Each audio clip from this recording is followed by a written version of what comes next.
அதான் ரொம்ப முக்கியம். இப்போ உதாரணமாக நீங்கள் பைபிள் எடுத்துக்கோங்க. ஸ்திரீகளிடத்தில் பிறந்தவர்களில் அவனை போல பெரியவன் ஒருவனும் இல்லை.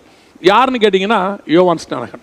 யோவான் ஸ்நானகனை பற்றி வசனம் சொல்லுது, ஸ்திரீகளிடத்தில் பிறந்தவரிடத்தில் அவனை போல ஒருவனும் இல்லை, பெரியவன் ஒருவனும் இல்லை. ஆனால் அந்த யோவான் ஸ்நானகனை குறித்து வேதம் தெளிவாய் சொல்லுகிறது, அவன் ஒரு அற்புதங்களையும் செய்யவில்லைன்னு தெளிவாக இருக்கு. அப்போ அற்புதங்கள் செய்வதனால யோவான் ஸ்நானகன் பெரிய ஆள் ஆகிட்டாரா? இன்னைக்கு நம்ம எல்லாம் என்ன எதிர்பார்க்கிறோம்? என் மினிஸ்ட்ரியில் அற்புதம் நடக்கணும். ஏன்னா மினிஸ்ட்ரி எக்ஸ்பேண்ட் ஆகிறதுக்கு, மினிஸ்ட்ரி டெவலப் ஆகிறதுக்கு எனக்கு என்ன ஆகுது, இந்த கிஃப்ட்ஸ் தேவைப்படுது அப்படின்னு சொல்கிறோம். மினிஸ்ட்ரியில் கிஃப்ட்ஸ் தேவை. இப்போவும் சொல்கிறேன், தப்பாக புரிஞ்சுக்காதீங்க. மினிஸ்ட்ரியில் கிஃப்ட்ஸ் தேவை. ஆனால் கிஃப்ட்ஸ் இருந்தால் தான் மினிஸ்ட்ரி நடக்கும்னு நம்ம சொல்ல முடியாது. கிஃப்ட்ஸ் இல்லாமலேயும் கர்த்தர் மினிஸ்ட்ரியை டெவலப் பண்ணுவதற்கு வல்லமையுள்ளவராக இருக்கிறார். இன்றைக்கி நம்ம அப்படி தான் எக்ஸ்பெக்ட் பண்ணிக்கிட்டு இருக்கிறோம். இன்றைக்கி ஒரு வரம் இருந்தால் போதும், ஒரு அற்புதம் நடந்தால் போதும். நானுமே எப்பவும் சொல்லுவேன், ஒரு சபையில் ஒரு அற்புதம் நடக்கணும். அந்த அற்புதம் அந்த வசனத்தை என்ன செய்யும்? அநேகருக்கு பிரஸ்தாபப்படுத்தும்.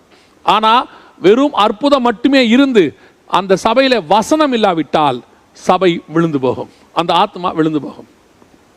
அற்புதத்தை தேடி வர ஆத்மா பெரும்பாலும் அந்த அற்புதத்திலேயே நிற்கும். அது அற்புதத்தை எதிர்பார்த்துட்டே இருக்கும். அற்புதத்தினால வரவங்களை தப்பாக சொல்லலை, அற்புதத்தையே நிற்கும். ஆனால் வசனத்தை தேடி வரவங்க இருக்கிறாங்க இல்லையா, அவங்க கடைசி வரைக்கும் சபையில் நிற்பாங்க. இப்போது 10 குஷ்டரோகி வந்தாங்க, சுகமானாங்க. 9 பேர் திரும்பி வரல பாருங்க, ஒருத்தன் தான் வந்தான். ஆனால் வசனத்துக்கு 12 பேர் வந்தாங்க. கடைசி வரைக்கும் அந்த 12 பேர் வசனத்துக்கு நின்னாங்க. அதுதான் டிஃபரன்ஸ். சபையை வசனத்தில் கட்டணும், சபை வசனத்தில் நிற்கணும். அதுக்கு உறுதுணையாக வரம் இருக்கணும். வரத்தினால சபையை கட்டி, அது இசையினால் சபையை கட்டி, ஆராதனையினால் சபையை கட்டி, தேவைப்படும் போது நீங்கள் வசனத்தை யூஸ் பண்ணிக்கிட்டீங்கன்னா, அந்த பாட்டுக்கு வசனத்தையோ, அந்த ஆராதனைக்கு வசனத்தையோ, அந்த வரத்துக்கு வசனத்தையோ யூஸ் பண்ணிக்கிட்டீங்கன்னா, ஒரு நாள் இல்லை ஒரு நாள் சபை விழும், ஊழியம் விழும், அந்த விசுவாசி விழுந்து போவார்.